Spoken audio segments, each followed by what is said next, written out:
السلام علیکم ورحمة الله.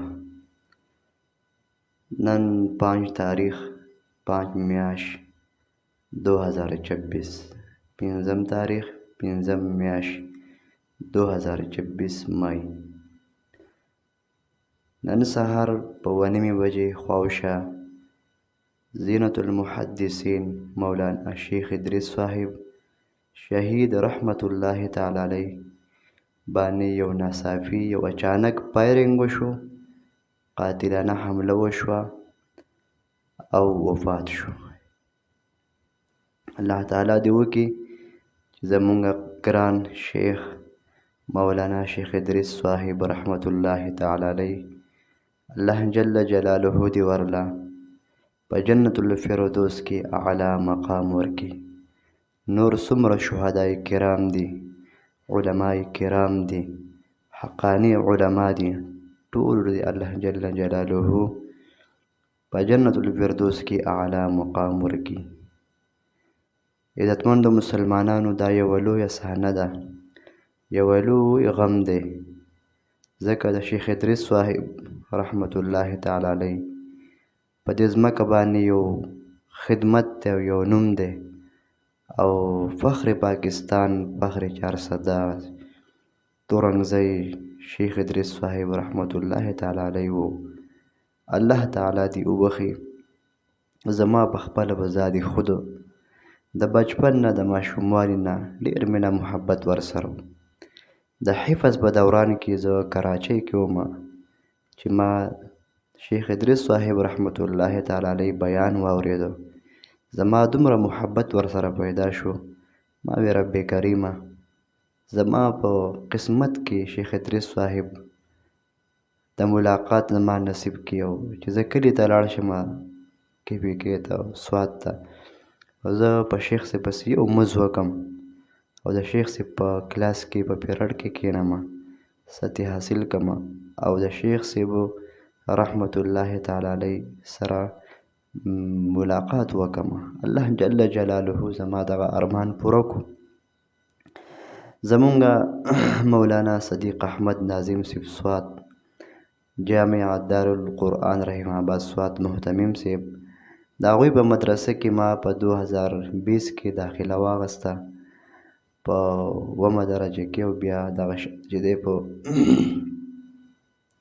2022 کې 20 فروری باندې زموږ د هغې ځای نه فراغت وشو او زمونږ دستربندۍ له مولانا شیخ ادریس صاحب رحمت الله تعالی علیه راغلی و. زه ډېر خوشحاله وم او ټول ملګري خوشحاله وو. زمونږ په سر باندې د شفقت هغه لاسونه مبارک هغوی کېښودله او نن چې د هغه د دنیا نه پرده شو، انا لله و انا الیه راجعون. الله تعالی دې د شیخ صاحب درجې بلنده کړي، دعاګانې ورله غواړئ. یقینا زه پرې ډېر خفه یم او دغه کم خلکو، دا کم قاتلان چې دي نامعلومه دي، اختراع شوي تښتېدلي دي، الله جل جلاله دې دوی له خپله یو سزا ورکړي. هم د الله تعالی ټول پټ شوي دي او دا پته دې پته نه لري چې کوم څه پټ شوي دي، د وهم او سودا هغسې تښتېدلي دي. الله تعالی دې ورسره پوه شي. زمونږ په پاکستان کې یو بد حال روان دی، هره میاشت، هره ورځ کې دي، هره هفته کې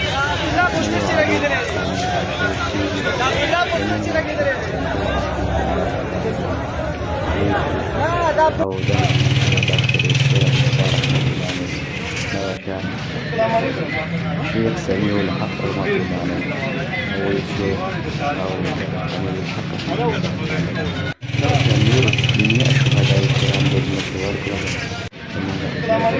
شهداء الكرام لكم كلهم بأحمد دنيا حقانية علماء من باكستان شهيد صلاح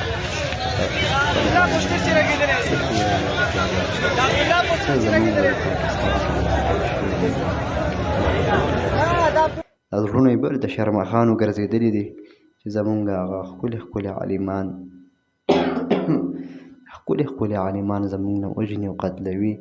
ځکه د عالم مرګ خو د عالم مرګ دی او په یو عالم په مرګ باندې هغه ټوله نړۍ چې د هغه چې دی نو مظلومه شي او دغه شان چې دغه بې سر و سامان شي او یتیمه پې شي.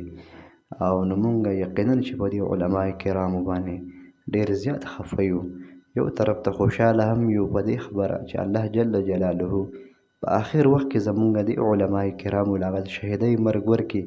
ځکه د هر عالم او د هر مسلمان دا تمنا وي چې خدای پاکه ما د شهیدۍ مرګ راکړي. نو زه به دا وایم چې ګورئ سړی 40 50 شپېته اویا اتیا کاله درس بخاري درس قرآن هغه وکړي او آخره کې حاجونه عمرې هر څه وکړي او آخره کې هغه شهید شي.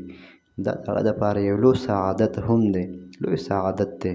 ځکه د هغه په زړه باندې به بل یو څه ارمان نه وي، دغه ارمان به چې خدای پاکه د شهیدۍ مرګ راکړي. موږ ټولو د الله جل جلاله هغه صبر راکړي په دې مرګونو باندې په دې شهیدانو باندې. الله دوی په جنت کې اعلی مقام ورکړي. الله تعالی دې موږ ټولو چې د هغه د شهیدۍ مرګ را نصیب کړي. الله دې د دوی دغه شهیدۍ دغه قبول کړي او الله تعالی دې زمونږ هم دا ټوټه پوټه اعمال صالحه دا قبول کړي. السلام علیکم ورحمة الله.